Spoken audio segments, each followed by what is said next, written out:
Today we're going to tour the entire apartment from Family Affair. And we'll have Kathy Garver, Cissy, along for the ride to give us some fun behind-the-scenes stories.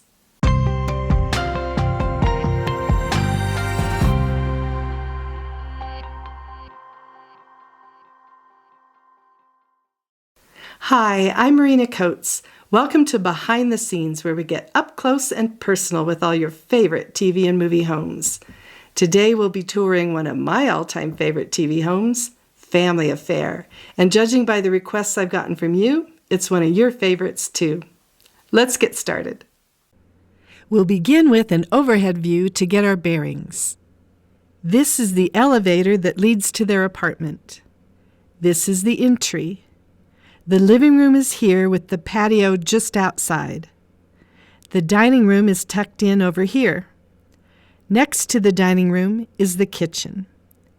Down the hallway we have the family room or den. Next to that is Uncle Bill's room. And down this hallway is Jody's room and Buffy and Cissy's room. Down this other hallway we have Mr. French's room and the service elevator. This home has a lot of walls at odd angles. I hadn't noticed at first. I thought it was mostly squared up.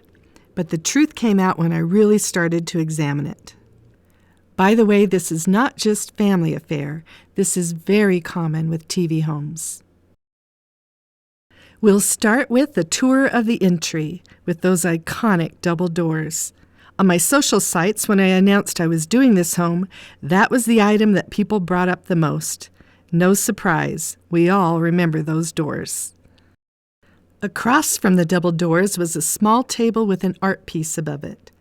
The door to the closet was on the left, and the door to the kitchen on the right. Before doing this episode, I mistakenly believed that both of those doors led into the kitchen. There are, however, several key clues that tell us otherwise, which we'll see when we tour the kitchen.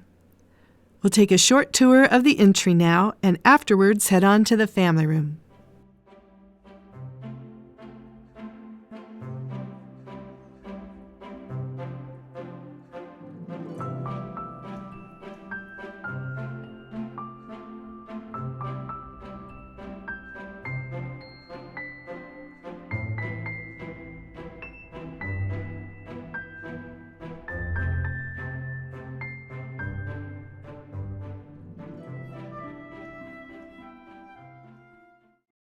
Kathy Garver, who of course played Cissy, remembers her first days on the set well. Her father was an architect who had built their home that included a well-known feature also found in the Family Affair apartment. Do you know what we had? We had double doors, just like on Family Affair with the thing. And so it was just like walking out of my house into my other house. The family room, or den, was at the end of the hallway, here.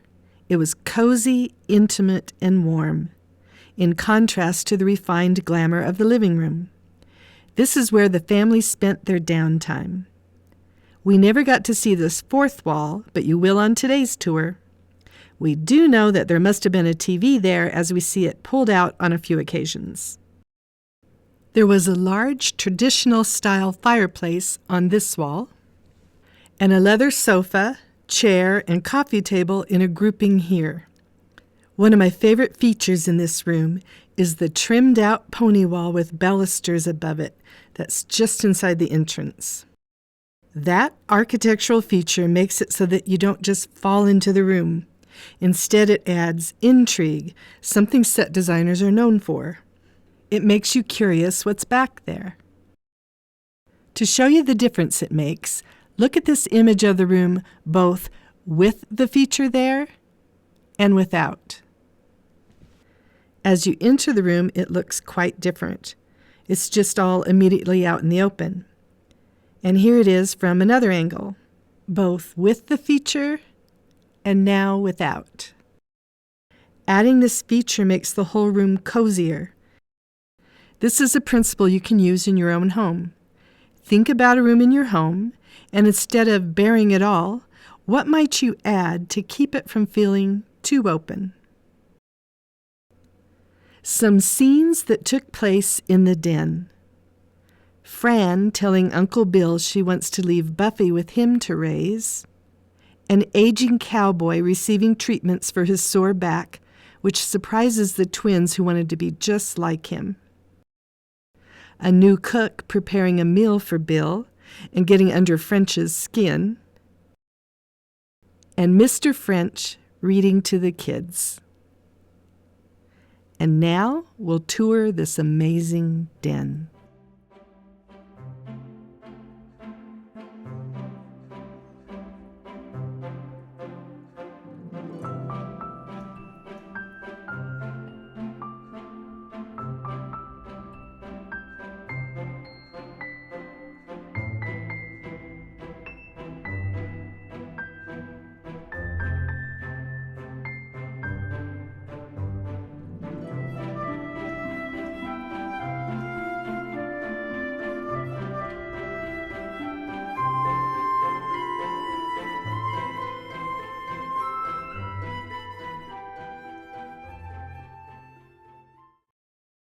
We are introduced to this room in the first episode, and holy cow, is it incredible. Starting with the art piece over the bed and custom cabinetry on the bottom that forms a shelf and headboard for the bed. This wall adds drama and sets the tone for the room. Bill Davis is a sophisticated and culturally refined man who travels the world with his work and brings home treasures from those trips. But he's not just a suit in an office. He's willing to get down in the trenches. He doesn't mind getting a little dirty. You can tell he's a man that quite enjoys adventure, which makes it all the more believable that he was willing to take on 3 kids after years of bachelorhood. Just another adventure. And it's not surprising that all of this is reflected in his home. The designers chose well. The home helps tell his story. As does all great set design. The design in your home can also help tell your story. After all great design is personal. I asked Kathy Garver to tell us a little about the actor who played Uncle Bill, Brian Keith. And Brian, throughout the show, he was married to this lovely woman. She did an episode, and they had 2 children and 3 adopted children. He loved kids, absolutely adored kids. The wow factor in this room doesn't stop here. Take a look at his bathroom. Beautiful stone graces each wall and continues on to form the tub, vanity, and shower. Amazing. And I love how the vanity has no back to it, so you look right on through to the bathtub. And the tub is enormous, with enough room to hide a stowaway friend when you need to. And notice this lovely addition of wood on the side and front of the vanity that ties into the closet and what I assume is the toilet room. In the second episode, we're shown this on the side of the shower, next to the tub, but in later episodes it appears as a solid wall. I chose to go with the solid wall. The apartment changed so much over the course of the series that I had to pick a season and stick with it. I chose the later part of season 1. This is some penthouse. I'll give you statistics on it at the end of the full tour, such as square feet and cost in today's dollars. It was larger than I expected.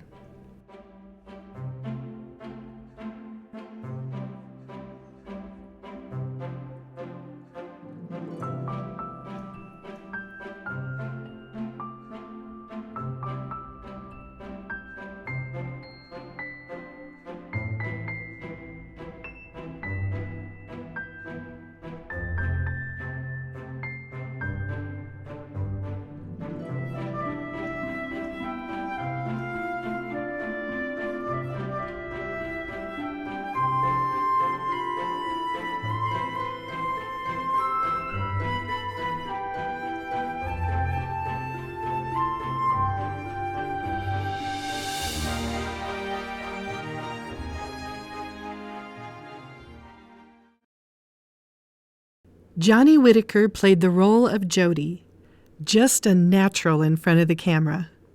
And I've got to add here, if you haven't watched the show in a while, no matter how cute you remember the kids, they were even cuter than that. Johnny shined in his role as Jody with that effervescent smile and earnestness of expression. And the set designers knew just what kind of room to give Jody. The perfect little boy's room.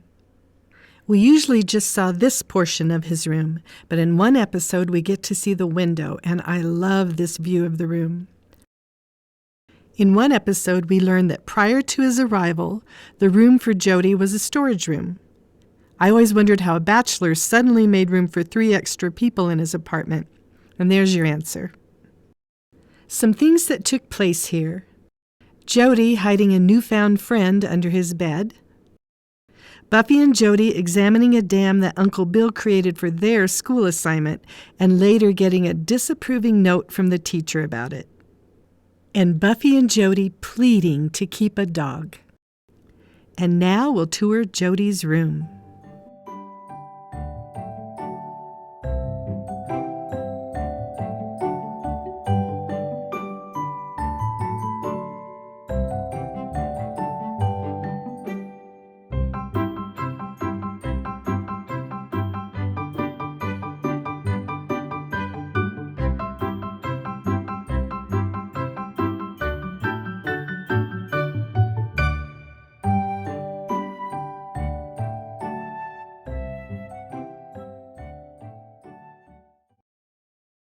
Across the hall at an angle was the girls' room.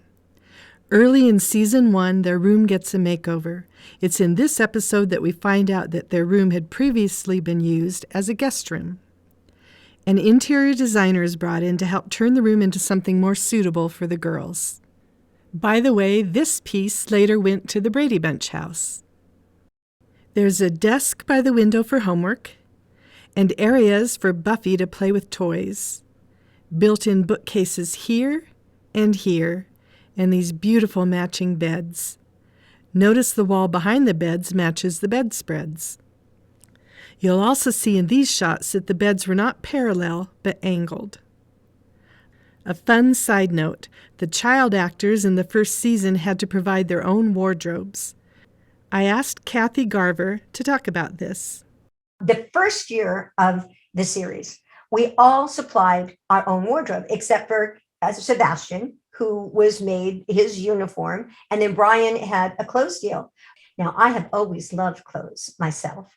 My mom and I, we bought some, kind of young-looking clothing, and Anissa and Johnny, they went out, they spent, their own money, and then all the agents got involved when the show's like in the top 10. And they said, well, this isn't going to go on. And then the 5th year, everybody had wardrobe deals. I had my own line of clothes. Anissa had her line of clothes. Anissa Jones was Buffy, the other half of the cute twin duo.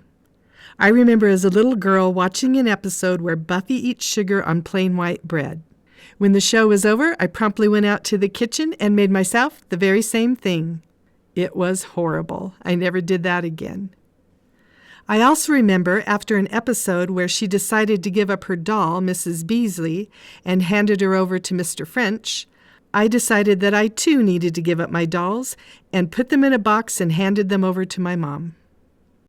Kathy shared some thoughts about Anissa and Mrs. Beasley. Poor Anissa, she was so darling, but she would have liked to have buried Mrs. Beasley come season 5. Because at that time now, she started 8 and 5, 13. She's 13 years old, almost 14. And that is a very transitional age for any girl or boy. Some scenes that took place here. Cissy getting her own phone and Buffy feeling left out. Buffy using Jody to hem an apron. And the twins getting help with their math homework from Mr. Frack, the window washer.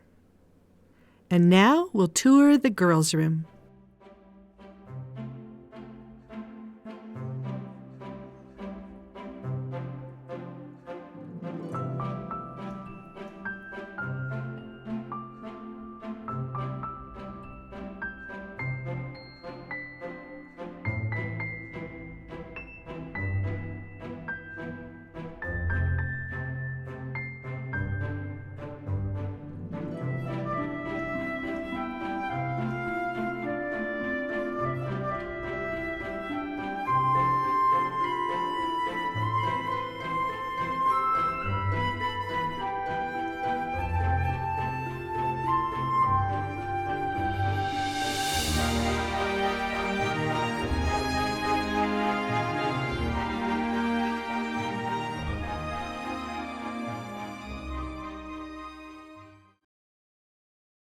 Mr. French, played by Sebastian Cabot, was a much-loved character on the show.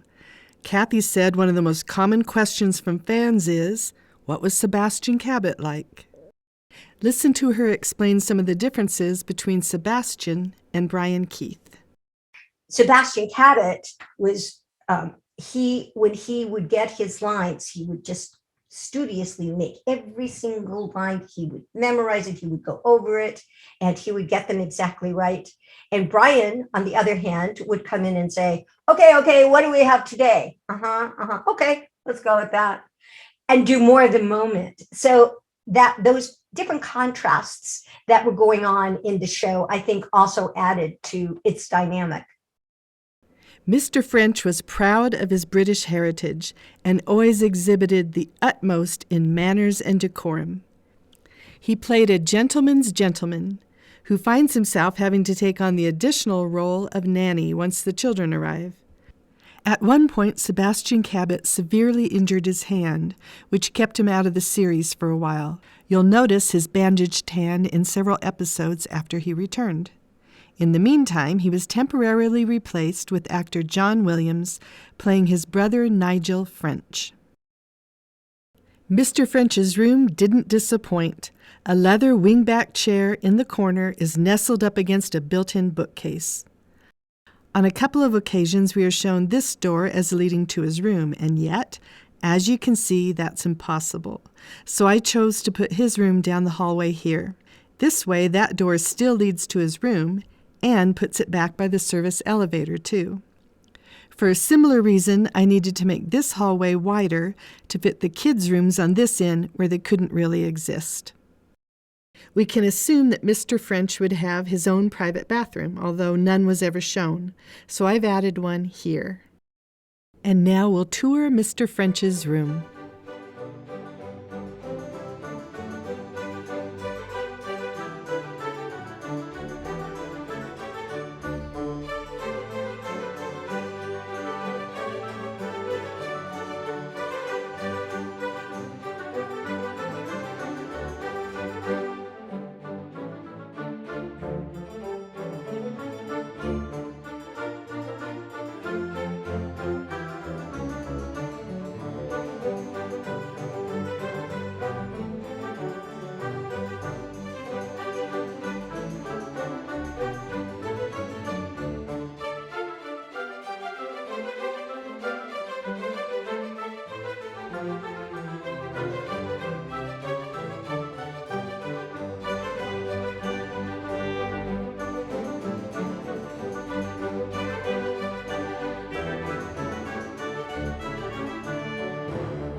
The kitchen was rather small compared to the rest of the apartment, but included an eating area.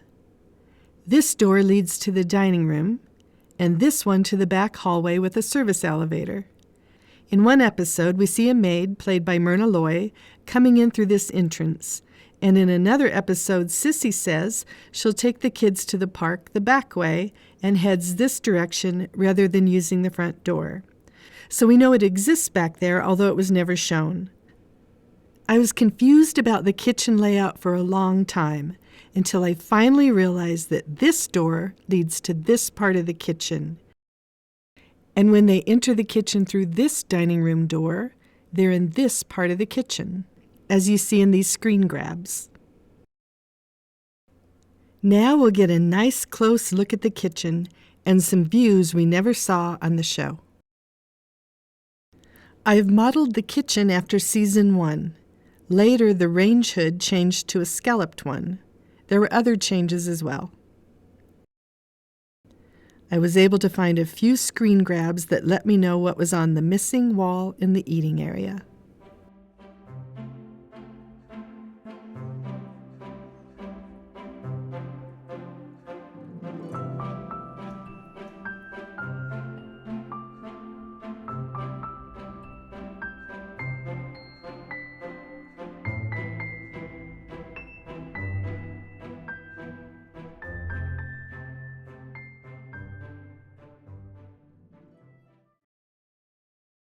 And now, perhaps the best rooms in the whole place, the magnificent living room, dining room, and patio.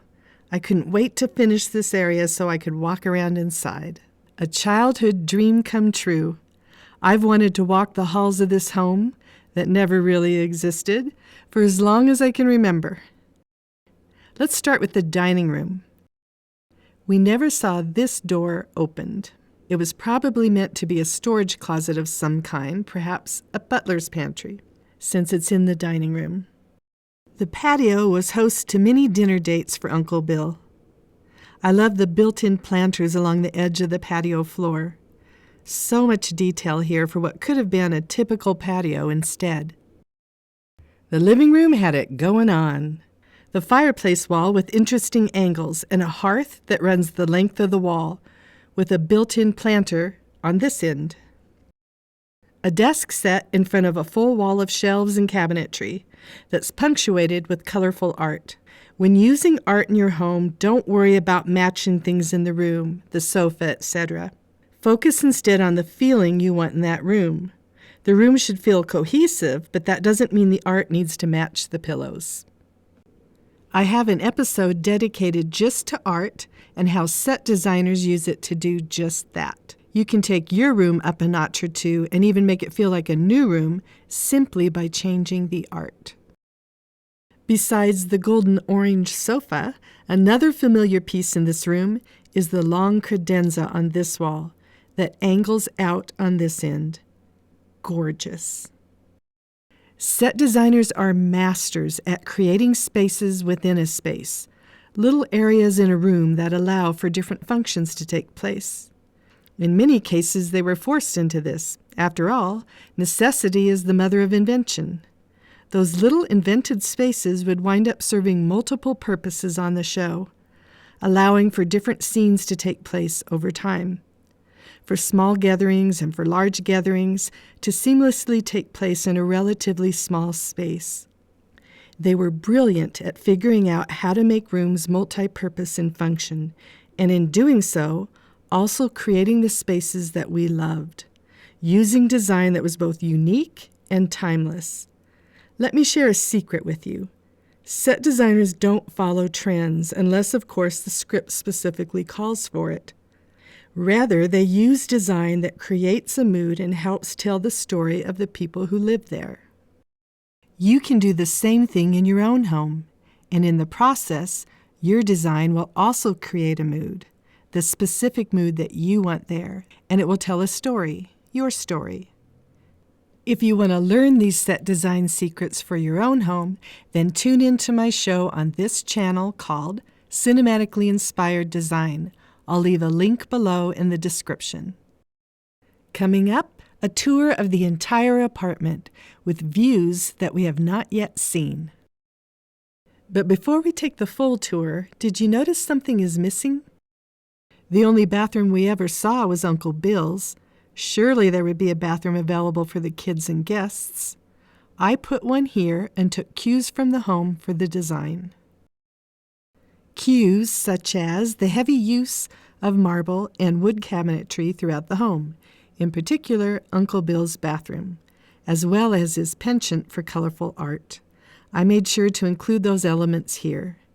Since the kids were seen using his bathroom to take baths, and since his bathroom would have formerly been a guest bath and not for children, I reasoned they took baths there because their bathroom only had a shower. Pocket doors could be in the opening between the vanity and shower, so two children could get ready at the same time in privacy. And now we'll tour the entire apartment in one fell swoop. Remember when I said that no matter how cute you remember the kids, they were actually cuter than that? I think the same applies with this apartment. No matter how cool you remember it being, it's cooler than that.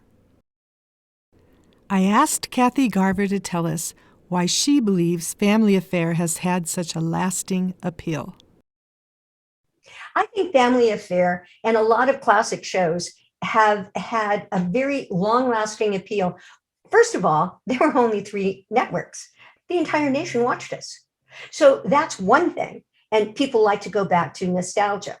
And then secondly, we lived in a particular era that was a little kinder, gentler. So it was really kind of a soft chair to sit in and taking like a bite of comfort cake. And as the world, in my view, has gotten increasingly chaotic and more difficult, to see on the screen people that actually have a relationship, people that listen to each other, people that unabashedly give their love, is a very quieting and comforting place to go.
What TV or movie home would you like to see next? Let me know in the comments.